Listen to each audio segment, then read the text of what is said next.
할렐루야. 할렐루야. 아멘. 아멘. 우리 주일학교 친구들 잘합니다. 할렐루야 하면 아멘 하고요. 아멘 하면 할렐루야 합니다. 할렐루야. 아멘. 아멘. 할렐루야. 감사합니다.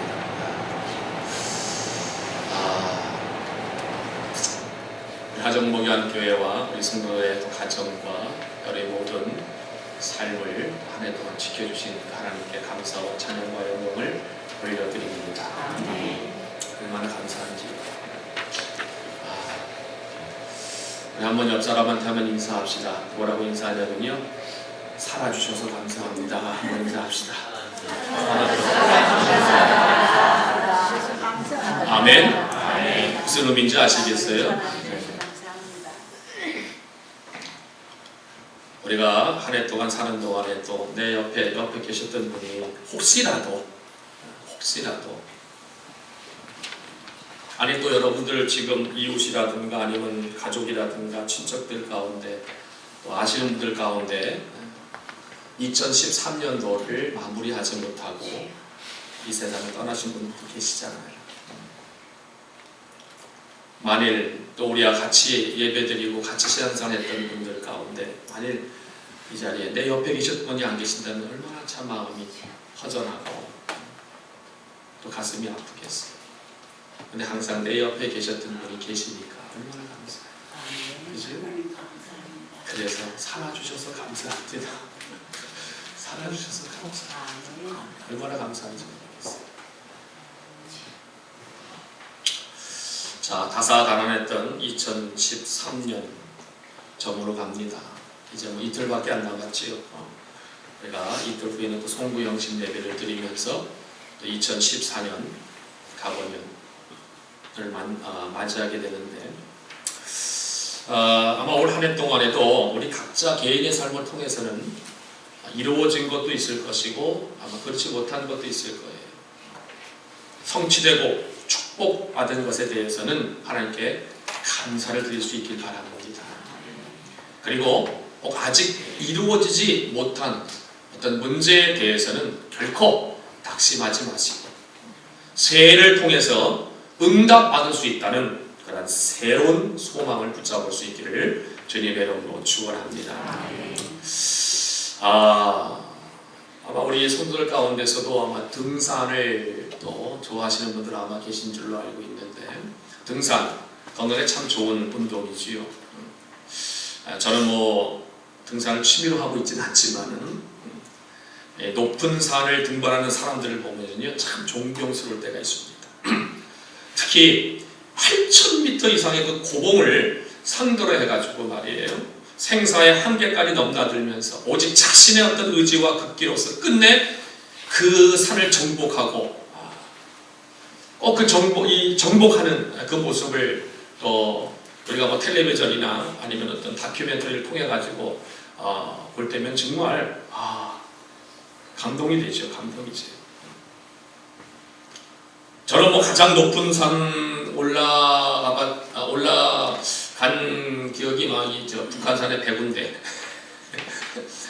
가장 높은 거기까지밖에 못 올라간 것 같은데 그런데 이 8,000m나 이상 되는 절로 감탄이 나오죠. 절로 감탄이 나오죠. 근데 여러분 이 고산, 이 높은 그런 에베레스트 같은 그 산을 등반할 때는요, 뭐 우리가 보통 그냥 이 북한산이라든가 뭐 설악산이라든가 뭐 이런 그 산을 오를 때 그냥 뭐 배낭에다 도시락 하나 집어넣고 뭐 물 한 병 집어넣고 그리고 준비해서 올라갈 정도는 아니죠. 그렇게 가서는 저림도 없지요. 사실 그런 산은 그렇지요. 먼저 그 등반하고자 하는 산 아래쪽에 베이스 캠프를 치잖아요. 그죠? 베이스 캠프를 치죠. 거기다 보건물자들을 저장해 놓습니다. 그리고 등반 대원들이 그곳의 고산 기후와 또 희박한 어떤 공기에 익숙해지도록 또 훈련도 합니다. 등반하기 위해서 연습하는 거지. 모든 계획과 준비를 철저히 갖추는 것을 보게 됩니다. 그 진짜 등반이 시작되면은 제일 낮은 곳에 뭐 제1 캠프, 제2 캠프, 제3 캠프, 또 제4 캠프를 또 치잖아요. 마지막 제3캠프, 4캠프까지, 그지? 이런 캠프들은 본격적인 그런 정상도에 돌아가기 위한 일종의 어떤 전진기지다, 뭐 이렇게 얘기할 수가 있지 않습니까? 자, 제가 왜 등산 얘기를 먼저 꺼냈냐면요. 자, 40년의 광야 생활을 끝내고 이제 요단강까지 도한 후에 본격적인 가나안 정복을 앞둔 이제 이스라엘 백성들에게도 바로 그런 베이스 캠프와 전진 기지가 있었다는 것입니다. 그들은 먼저 이 길갈이라는 그런 베이스 캠프를 설치했고, 그리고 여리고 평지라는 전진 기지를 통과한 후에 비로소 가나안 그 본토에 진입을 할 수 있었던 거예요. 요단강만 건넜다고 해서 된 것이 아니었습니다. 건너자마자 여리고성이라는 난공불락이 있었잖아요. 우리가 잘 알지요. 그걸 넘어야지만 본격적으로 가나안 정복에 들어갔던 거였어요. 자, 이제 세라는 반드시 정복해야 할 또 하나의 축복의 선을 앞에 두고 있습니다. 그런 시점에 우리가 이제 마지막 성년주의를 드리게 되는 거예요. 저와 여러분은 과연 어떤 준비와 결단으로서 우리가 오늘 마지막을 또 우리가 보내고 새해 2014년도로 우리가 나아가야 될지 한번 이 시간 말씀을 통해서 한번 생각해 보고자 합니다. 자, 이 먼저 길갈은요, 성도 개개인의 기본적인 신앙생활을 점검하는 베이스 캠프다, 이렇게 말씀드릴 수가 있습니다. 자, 오늘 읽은 우리 여호수아 5장 1절에서부터 15절까지 읽었는데 1절에서 9절 말씀을 잠깐 제가 요약해서 말씀드린다면은 이스라엘의 가나안 정복의 가장 강력한 상대가 될 이 아모리 사람들을 비롯한 모든 가나안 사람들과 그들의 왕들은 이미 마음이 녹아 있었고 정신을 잃은 그러한 상태였습니다. 1절에 그 말씀이 기록되어 있지요. 하나님께서 요단물을 이스라엘 자손들 앞에서 말리십니다. 요단강을 갈리셨다 그 말이에요. 요단강 보호와 작전, 이 소식을 듣게자 그들의 사기가 떨어질대로 떨어집니다. 아예 전의를 상실할 지경까지 빠지게 되었어요. 하지만 그렇다고 해서 뭐 그들의 손을 번쩍 들고 항복해온 것은 절대로 아니지요. 그건 아니에요. 아직은 아니에요. 이스라엘 백성들은 실제적으로는 여전히 전투를 치르고서 그 땅을 정복해 나가야만 됐던 그런 상황입니다. 그런데 그런 첫 실전을 코앞에 둔 상황에서 자, 지금 하나님께서 느닷없는 그런 명령을 이스라엘 백성들에게 내십니다. 그것이 뭐냐면은 이스라엘 자손들에게 뭘 행하라고요? 할례를 행하라는 거예요. 할례 아시잖아요. 아마 남자분들은 너무나도 아마 절실하게 잘 아실 겁니다. 할례. 이 할례는 이스라엘 백성들에게는 다른 이방 민족의 경우처럼 뭐 그냥 간단한 어떤 성인식의 어떤 그런 그 표식이 아니에요. 바로 하나님의 언약 백성인 것을 상징하는 아주 중대한 성례입니다. 중대한 성례. 그런데 여기서 다시 할례를 행하라 하신 것은 이미 할례를 받았던 사람도 다시 받으라 그 말씀이 아니라 그동안 중단되어 있었던 할례 의식을 시행하라 그 말이에요. 그 이유에 대해서는 4절과 5절 말씀에 나와 있지요. 여호수아가 할례를 시행한 까닭은 이것이니 애굽에서 나온 모든 백성 중 남자 곧 모든 군사는 애굽에서 나온 후 광야에서 죽었는데 그 나온 백성은 다 할례를 받았으나 다만 애굽에서 나온 후 광야길에서 난 자는 할례를 받지 못하였다. 바로 그들에게 지금 할례를 행하라는 것입니다. 자, 그런데 40년의 세월이 지난 후에 이제 이스라엘 백성들은 이 길갈에 와서야 비로소 단체로 할례를 받게 되었는데, 자, 그런데 여기서 조금 위험한 부분이 있는데 뭐냐면, 자, 지금 가나안을 정복을 앞두고 있는 상태잖아요. 전쟁을 앞두고 있는 그런 상태 아닙니까? 자, 이 전술적인 그런 의미에서 본다면 너무나도 위험한 일이에요, 사실은. 이 할례 받는 것, 일종의 외과 수술과 같은 것입니다. 수술을 하고 난 다음에는 어떻게 그 회복되는 기간이 있잖아요. 그렇죠? 기간이. 그 회복되는 기간이 꽤 오래 소요되거든요. 자, 그런데 이 가나안 정복을 앞둔, 지금 전쟁을 앞둔 그런 상황이라고 볼 수도 있는데, 만약 적군이 그것을 알고 그 사이에 기습 공격을 해온다면 어떻게 되겠습니까? 큰 낭패를 보잖아요. 그잖아요. 지금 수술한 상태에서 뭘 어떻게 싸우겠다는 거예요. 자, 그런데 이것은 인간의 생각입니다. 하나님의 생각은 달랐어요. 하나님의 생각. 공동체의 승리를 위해서는 먼저 각자 개인의 신앙이 확실해야만 된다. 이것이 하나님의 생각입니다. 할례는 하나님의 언약의 백성됨을 확인하는 필수적인 그러한 요소입니다. 아주 중요한 의식입니다. 중요한 의식. 보세요. 과거 애굽에서의 압제에서 완전히 자유하게 되고 그들의 어떤 우상 숭배의 영향으로부터 깨끗하고 정결하게 되는 것은 바로 이스라엘 백성 한 사람 한 사람이 자기가 오직 하나님께 속한 언약의 백성임을 확신할 때에 되어지는 겁니다. 이 중요한 겁니다. 중요한 겁니다. 그래서 그것을 길갈. 자, 그 뜻이 뭡니까? 9절에 보면은 여호와께서 여호수아에게 이르시되 내가 오늘 애굽의 수치를 너희에게서 떠나게 하였다 하셨으므로 그곳 이름을 오늘까지 길갈이라 했다. 애굽의 모든 수치, 애굽에서 행했던 모든 우상 숭배, 죄악된 모든 것들, 이 길갈의 뜻이 뭐냐면 굴려버린 그런 뜻을 가지고 있거든요. 굴려버렸다. 굴려버렸다.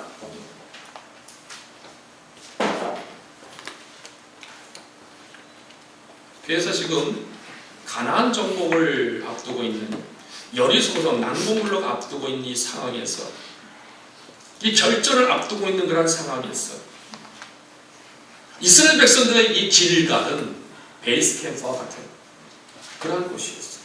영적 베이스 캠프였어요. 영적 베이스 캠프.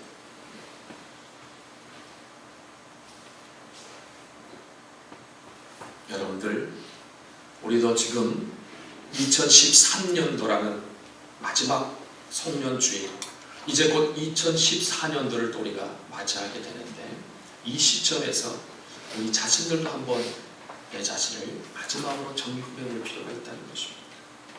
점검해 볼 필요가 있습니다. 내 개인의 신앙생활이 얼마나 중요한지 모릅니다.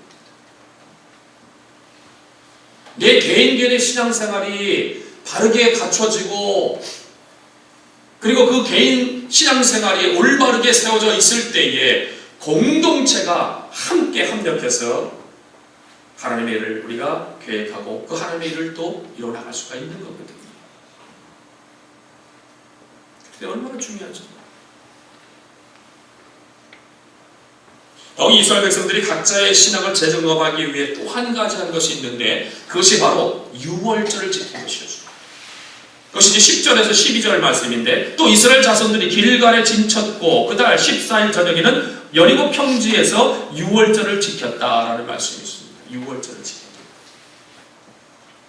이것은 이스라엘 백성들이 길갈에서 출발해서 여리고 평지 쪽으로 이동을 시작했을 때 행하는 거예요. 이스라엘 백성이 출애굽 이후 세 번째로 지키게 된 유월절이었습니다. 그들은 40년 전에 애굽에서 탈출하던 그날 밤 첫 유월절을 지켰지요. 그 다음 해 시내산에서 두 번째로 유월절을 지킨 후에 그 뒤로 광야 생활 38년 내내 한 번도 지키지 못했던 이 유월절을 지금 지키게 되는 거예요. 왜 그랬는지는 정확하게는 알 수는 없지만은 여하튼 이 이스라엘 백성들은 이제 가나안을 향하여 진군을 시작하여 여리고 평지에 도착했을 때부터 그 유월절을 다시 지키기 시작합니다. 특별히 그 유월절은 그 땅 소산과 그리고 가나안 땅의 열매, 즉 가나안 땅에 사는 농산물을 먹으면서 지키게 되었다는 사실이에요. 이스라엘 백성들은 광야 행군 내내 하나님께서 기적적으로 제공해 주셔서 만나라는 특식을 먹고 생존할 수 있었지만 이제부터는 하나님께서 자연적 섭리를 통해 제공하시는 토산 음식, 가나안 땅의 소산, 그 토산 음식을 먹을 수 있게 됐습니다. 그런 까닭에 이 시점에서부터 다시 유월절을 지키게 된 것은 아주 중대한 의미가 있다고 볼 수가 있습니다. 유월절에 양고기와 무교범과 쓴 나물을 먹는 것은 그들이 출애굽하던 날 오로지 하나님의 은혜와 능력으로 구원받았음을 상기시켜주는 예식이잖아요. 그잖아요. 즉 이들이 이제 가나안의 농산물을 먹기 시작할 때 이 시점에 와서 사람은 그저 육신의 양식만 생겼다고 해서 살 수 있는 것이 결코 아니다. 오직 하나님께서 내려주시는 그 구원의 은혜와 생명의 양식이 있어야만 살 수 있다. 그런 의미에서 지금 이스라엘 백성들이 유월절을 지키는 거예요. 그런 의미에서. 여러분들, 우리가 2014년도 한 해를 쭉 지내오면서 한번 생각해 보십시오. 그저 우리가 육신의 양식만 먹고서 지금까지 지내왔습니까? 그 육신의 양식이 나를 살리는 것으로 생각이 되십니까?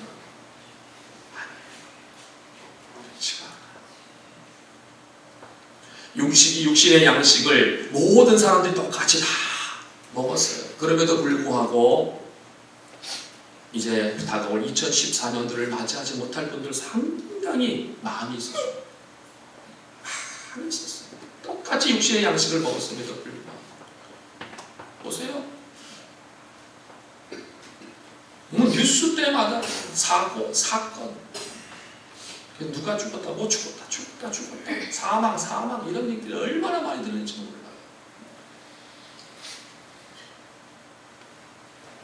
제가 2013년도 새해를 아마 시작하면서 그런 말씀을 드린 적이 있었을 거예요.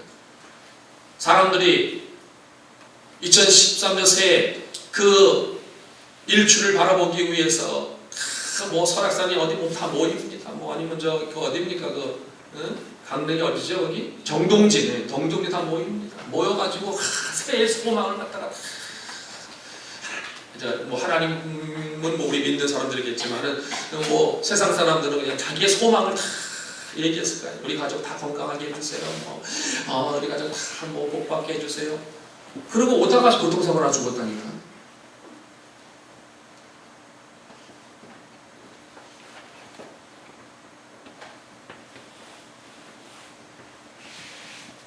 (1초 1분) 앞을 내다보지 못하는 인생입니다. 그렇잖아요. 그러기에 우리는 육신의 어떤 양식만 먹고 지금까지 내가 살아왔다고 우리가 얘기할 수가 없는 거예요. 모든 것이 하나님의 은혜 가운데 나에게 생명의 양식을 주셨을 때에 오늘 이 자리에 우리가 모여서 또 하나님께 예배드리고 영광 돌리게 됨을 감사하시기 바랍니다. 그렇잖아요. 그렇죠. 지금 이 이스라엘 백성들이 이 유월절을 지키는 의미가 바로 거기에 담겨져 있습니다.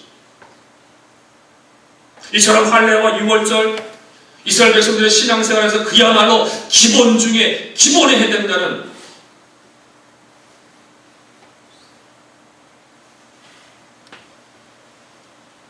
이 두 가지가 그들이 가나안 입성을 앞에 두고 각자가 확실히 해둬야 할 최종 점검 사역이었고 필수적인 그런 준비물이었던 것을 볼 수가 있습니다.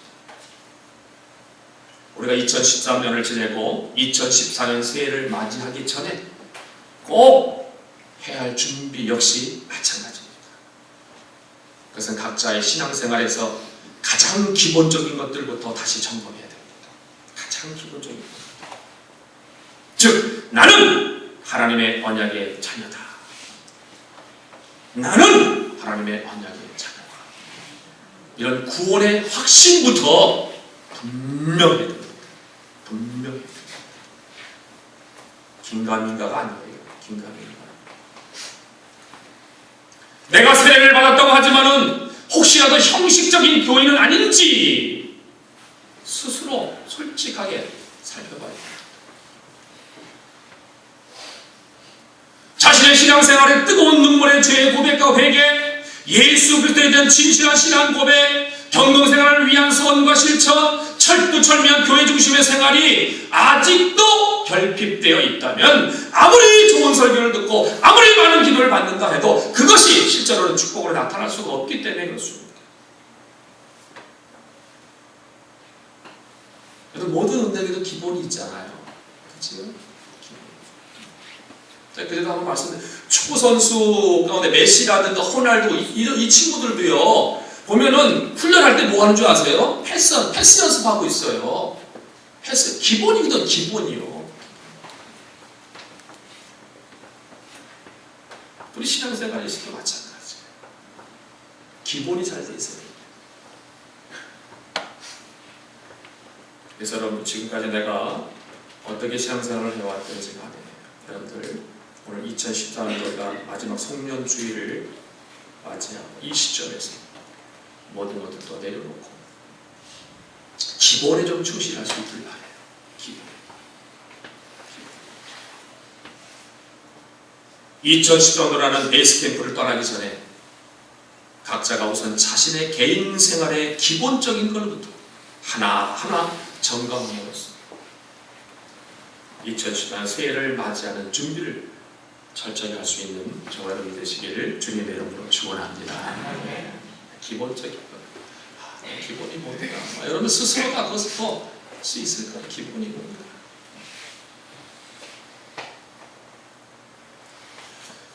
이제 오늘 본문 13절에 보게 되면 이런 말씀이 있습니다. 여호수아가 여리고에 가까이 이르렀을 때에, 자, 여호수아가 여리고에 가까이 이르렀을 때에, 이것은 이스라엘 백성들이 가나안 정복의 관문에 해당되는 그 여리고 성에 더욱 접근해 왔을 때를 지금 말씀하고 있는 거거든요.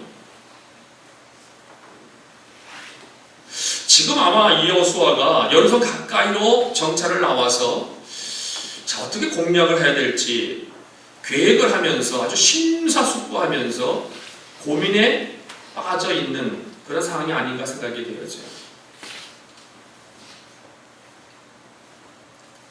어찌됐든 간에 이 에베레스트 같은 그러한 고산 등반의 경우로 치자면은 제4캠프, 즉 마지막 전진기지에 도착했을 그런 무렵이라고 볼 수가 있습니다. 근데요, 그때 그곳에서 여호수아는 뜻하지 않게 누구를 만납니까? 여호와의 군대 대장을 만나게 됩니다. 이 여호와의 군대 대장은 보통 사람이 아닌 것 같아요. 왜냐하면 요한계시록 22장 8절에서 9절에 보게 되면 사도 요한이 자기에게 계시를 보여주던 천사에게 경배하려고 엎드렸을 때에 그 천사는 그걸 만류합니다.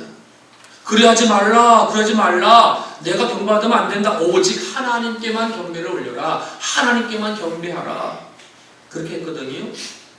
근데 오늘 여기 본문의 말씀을 보세요. 여기 보니까 여호와의 군대 대장은 여호수아가 땅에 엎드려 절하면서 나의 주여라고 소칭했는데 그것을 그대로 받고 있어요. 그대로. 내 주여, 내 주여. 그대로 받습니다. 그뿐 아니라 여호와 군대 대장은 한술 더 떠서 여호수아에게 내 발에서 실을 벗으라. 내가 선 곳은 거룩함이라. 명령을 내리고 있습니다. 명령. 문득 생각나는 그 장면이 있지요. 과거에 하나님께서 호렙산의 떨기나무 가운데서 모세에게 친히 나타났을 때에 그에게 제일 처음으로 명하신 말씀과 똑같잖아요. 그렇지? 그렇기 때문에 이 여호와의 군대 대장은 여호와의 대제로서 구약에 나타나신 예수 그리스도를 의미한다. 예수 그리스도를 의미한다. 이렇게 볼 수가 있습니다. 자, 그렇다면 하나님께서 왜 하필이면 그런 이름으로 여기에 등장을 했을까요? 그것은 이 여리고 정복 전투에 친히 앞장서서 이스라엘을 이끌어 가시는 최고의 사령관은 바로 하나님, 당신임을 보여주기 위함입니다. 이스라엘 백성들의 힘으로는 도저히 할 수가 없다는 거예요. 그들의 실력을 아무리 힘을 합해도 안 된다는 거예요.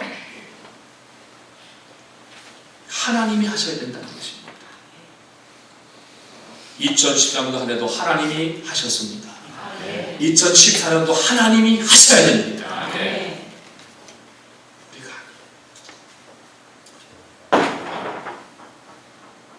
하나님이 하셔야 되는 겁니다. 바로 이 6장, 이제 5장 이후 6장에 그 장면이 나오잖아요. 6장.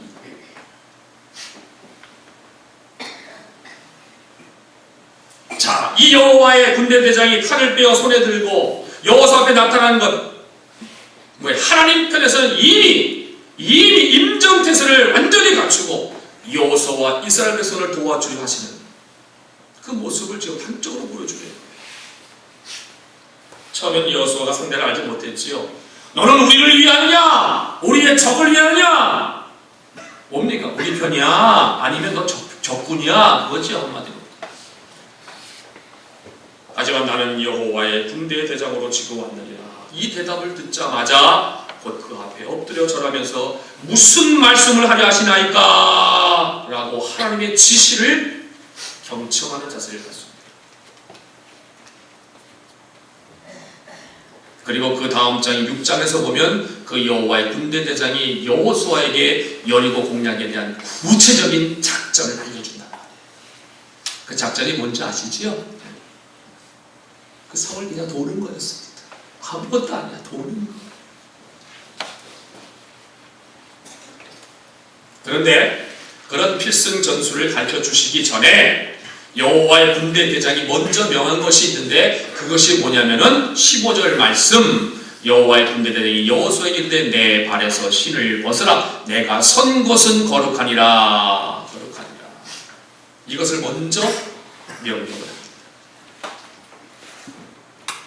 여리고성을 앞두고 지금 여호수아에게서 먼저 중요시 여겨야 할 태도, 그 태도는 하나님 앞에서 바짝 땅에 엎드려 오로지 그 말씀만 듣는 겸손의 자세였던 것을 볼 수가 있습니다.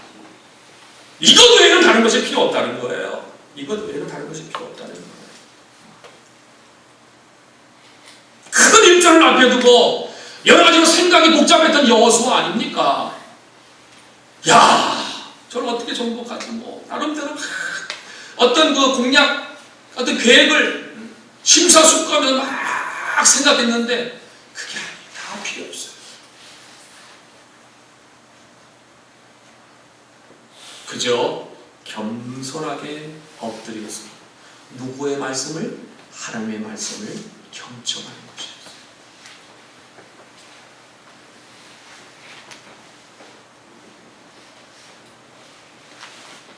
여리고 평지에서 자기보다 훨씬 더 일찍 이미 준비해 두신 그 하나님을 만납니다.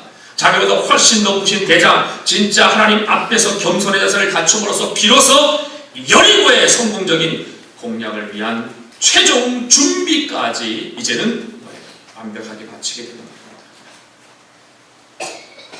보세요 여러분들, 2013년에 우리 앞을 가로막고 있었던 여리고 성들 얼마나 많이 있었습니까?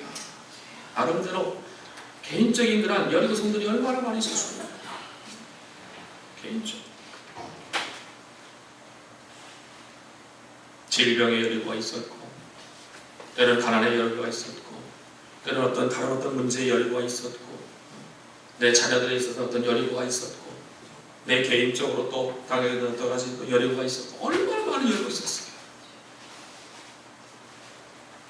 그러나 하나님께서 2013년도에 우리를 사용하셔서 그 어떤 큰 일들을 행하셨다면 바로 하나님께서 2014년도에 대한 계획과 작전도 이미 짜놓고 계시다는 사실을 믿으시길 바랍니다. 모든 계획이 하나님의 손에서 이루어지고 있습니다. 보세요. 높은 산의 정상에 도달하기 위해서 반드시 준비해야 될 베이스 캠프와 통과해야 될 전진 기지가 있듯이 우리에게도 영적 베이스 캠프, 영적 전진 기지가 있음을 이 말씀을 통해서 우리에게 분명히 가르쳐주고 있습니다. 저와 여러분들은 오직 앞에 있는 표대만을 바라보면서 2014년에 새로운 여리고 정복을 향해서 재정비, 재무장을 해야만 하는 그런 시점에 와 있다는 것입니다. 우리 각자는 하나님께서 선택해 주신 언약의 자녀가 된 것과 그리고 예수 그리스도의 십자가의 본으로 이 큰 구원의 그 은혜를 받은 것, 이것을 다시 한번 우리가 확인하고 각자 개인의 신앙생활을 철저히 우리가 점검해 보고 그리고 2013년도를 맞이하자는 것. 혹시 바쁘다는 핑계로 제대로 예배에 참석하지 못했던 시간들이 얼마나 많았는지 한번 스스로 돌이켜 보시기 바랍니다. 혹시 경기가 나쁘다는 핑계로 하나님 앞에 드려야 할 헌금을 제대로 드리지 못한 일이 있지 않았는지 각자 자신을 한번 돌아보시길 바랍니다.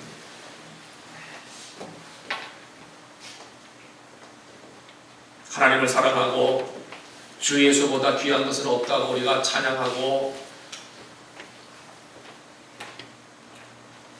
그리고 말씀대로 내가 순종하는 삶을 살아야 되겠노라는 어떤 마음의 다짐과 결단을 가지고 출발했지만은, 그러나 하나님보다 세상을 더 사랑하고 주 예수보다 더 귀한 것이 있음을 혹시 가지고 있었던 그런 부분은 없었는지 한번 또 다시 한번 또 재점검하자면, 이런 기초적인 신앙생활의 부분, 이런 신앙생활의 기초적인 이런 부분도 아직 정리가 안 되고, 이 기본적인 것들이 갖춰 있지 않으면은 우리가 2014년이 와도 축복의 어떤 진보가 없이 2013년에 답답했던 그런 해를 그대로 답습할 수밖에 없다는 것입니다. 물론 하나님께서 2013년 한 해도 우리를 축복해 주셨음을 믿습니다. 그러나 혹시 내 스스로가, 내 개인의 신앙생활에서 내 스스로가 재점검하고 재정비하고 나가야 될 부분이 뭔지, 재무장해서 나가야 될 것이 뭔지 한번 우리가 마지막으로 한번 점검하자 그 말이에요. 마지막. 이제 2014년 마지막 주일에 우리 각자가 구원신앙의 기본 자세를 더 확실히 재정비할 수 있길 바랍니다. 우리 모두의 최고의 절대 주권자 되신 하나님 앞에 겸손의 기도로 재무장하시길 바랍니다. 그리고 다가오는 새해는 올해보다 더 큰 축복의 정상을 꼭 함께 정복하는 저와 여러분이 되시길 주님의 이름으로 축원합니다. 축원합니다. 그래서 우리가 이제 마지막으로 이제 점검했어요. 마지막. 그리고 다시 한번 재무장하고 우리가 이제 2014년도 다음 주일날, 물론 송구영신 예배가 있습니다만 다음 주일날도 우리가 만나서 예배를 드릴 때 뭔가 좀 새로운 마음의 각오와 다짐과 결단을 가지고 우리가 출발하기 때문에 하나님이 이미 계획해 놓으시고 준비하신 그런 모든 것들을 통해서 우리 앞에 놓여있는 여리고성은 다 무너지게 되고, 그리고 그 축복의 그 동산을 우리가 밟고 올라가서 더더욱 주님께 영광 돌리는 그런 은혜와 놀라우신 하나님의 사랑이 우리 모두에게 임하게 되시기를 다시 한번 주님의 이름으로 축원합니다. 축원합니다. 고맙고 감사하신 하나님, 은혜와 사랑을 감사합니다. 2013년도 한 해 주님의 은혜 가운데 지금까지 왔습니다. 하나님, 우리 모두를 살려주시고 오늘 이 시간 이 송년 주일날 주님께 예배하며 주님께 영광 돌리게 하심을 감사합니다. 지금까지 함께 하신 하나님, 이제 앞으로 2014년도 함께 해주실 줄로 믿습니다. 그러나 우리가 다시 한번 마지막으로 우리가 점검하고 2014년도를 준비하기를 원합니다. 재무장하고 우리가 또 정비하고 우리가 2014년도를 맞이하기를 원합니다. 하나님, 우리 사랑하는 목양의 영혼들을 함께, 많은 목양 영혼들과 함께 해주시고 정말 지금까지 함께 하신 하나님이 더욱더 우리의 모든 삶을 통해서 영광 받아주시길 원합니다. 축복해 주시길 원합니다. 감사드리옵고 예수님 이름으로 기도하옵나이다. 아멘. 이제는 우리 주 예수 그리스도의 은혜와 하나님 아버지의 극진하신 사랑과 성령님의 위로, 교통, 역사, 감화, 감동하심이 사랑하는 우리 가정과 함께 모든 손들을 머리 위에와 전의 가정과 직장과 사업과 자녀 위에 남은 생애 위에 이제로부터 영원토록 함께 있을지어다. 아멘. 일어나셔서 찬양합니다.